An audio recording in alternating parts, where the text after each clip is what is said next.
itu Masuk lalit nah. salah cepat. Kalau bisa jangan lagi punya nasinya langsung aja telan. Selesai.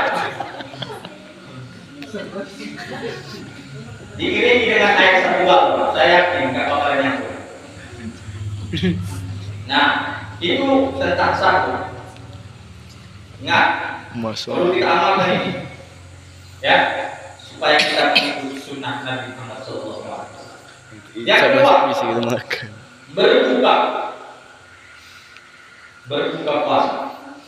Yang paling populer sekarang saya lihat di sosial media, urutan bukaan puasa itu pertama nomor 1 gorengan. Ini list nomor 1. Orang paling suka kalau buka itu makan gorengan.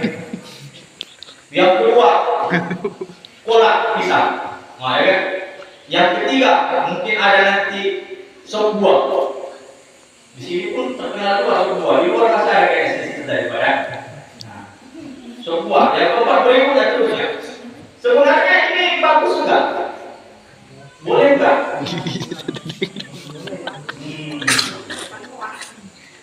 Sekarang saya tanya lagi, pernah enggak kita dengar istilah takjil?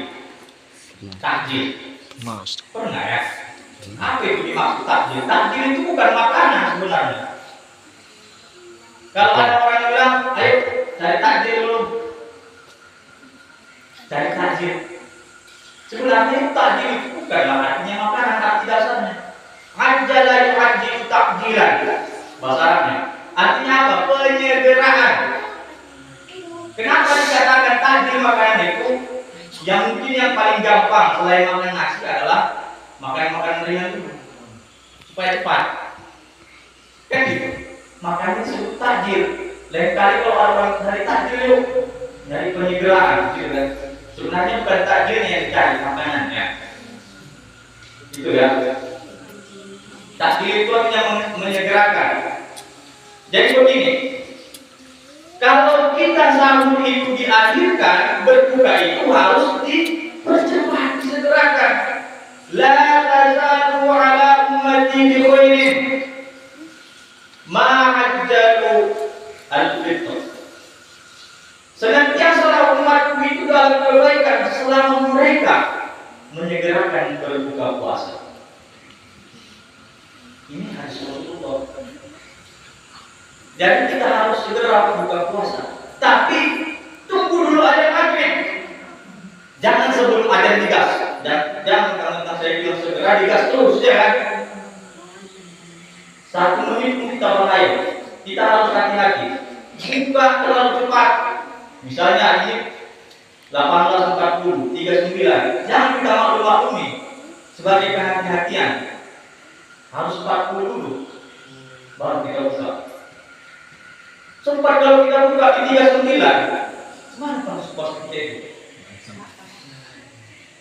Ini satu perlu ini harus kita pastikan. Harus kita pastikan. Oke. Terus berbuka itu paling baik dengan apa? Kita aftara ahadukum falyuftir ala tamrin.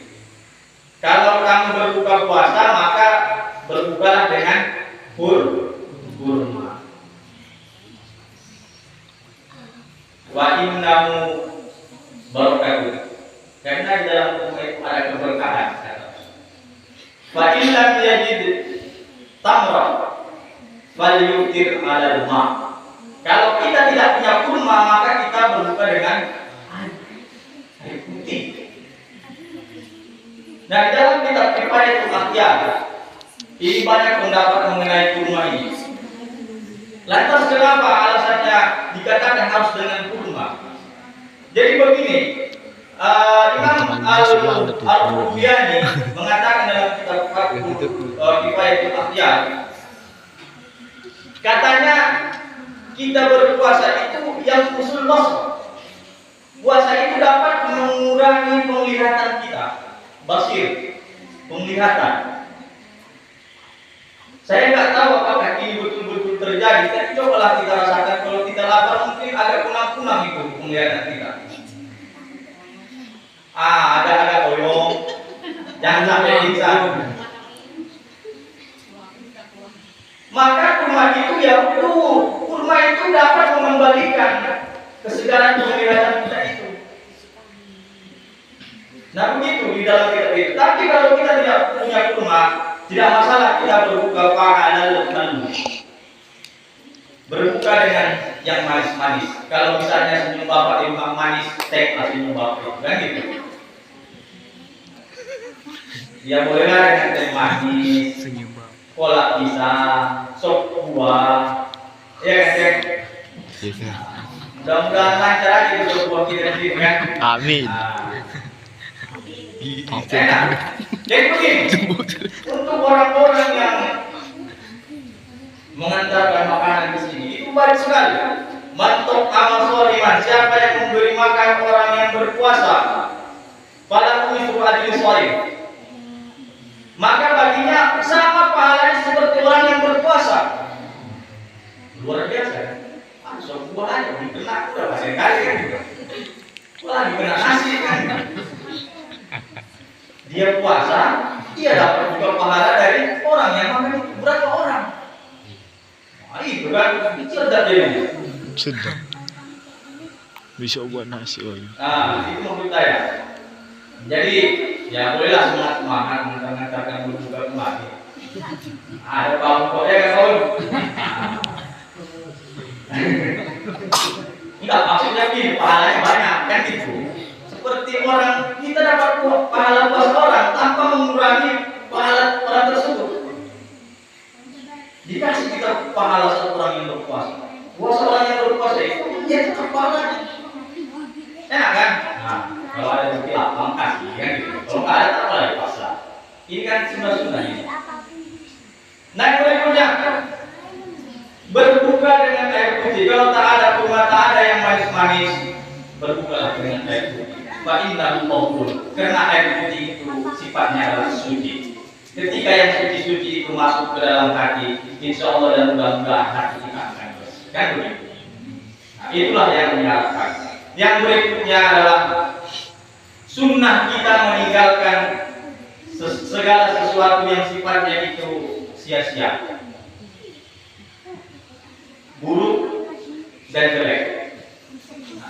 Jadi kalau kata orang, ini sering kita lihat, kalau ada orang bohong, batal puasamu, apa yang berpuasa? Padahal statusnya tak sampai batal. Yang membatalkan itu kan cuma makan, minum, dan lain sebagainya saya jelaskan kemarin. Mungkin kita jelaskan balik kan, udah mau habis. Nah, yang bohong itu mengurangi hakikat dan pahala puasanya. Bolong-bolong itu puasanya. Kalau tadi ibaratkan baju ada koyak-koyaknya baju itu. Nah, kalau kita juga menceritai orang, nah begitu juga lah, bolong-bolong. Hukumnya itu sampai ke makruh. Makruh harus ditinggalkanlah sebaik-baiknya. Ya, jadi kira-kira itulah sunnah-sunnah berpuasa yang bisa kita jelaskan pada malam hari ini.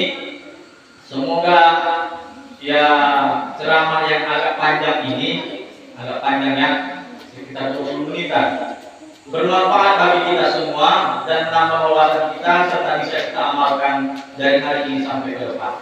Amin ya rabbal alamin. Kurang dari saya mohon maaf. Diakhiri dari Assalamualaikum warahmatullahi wabarakatuh.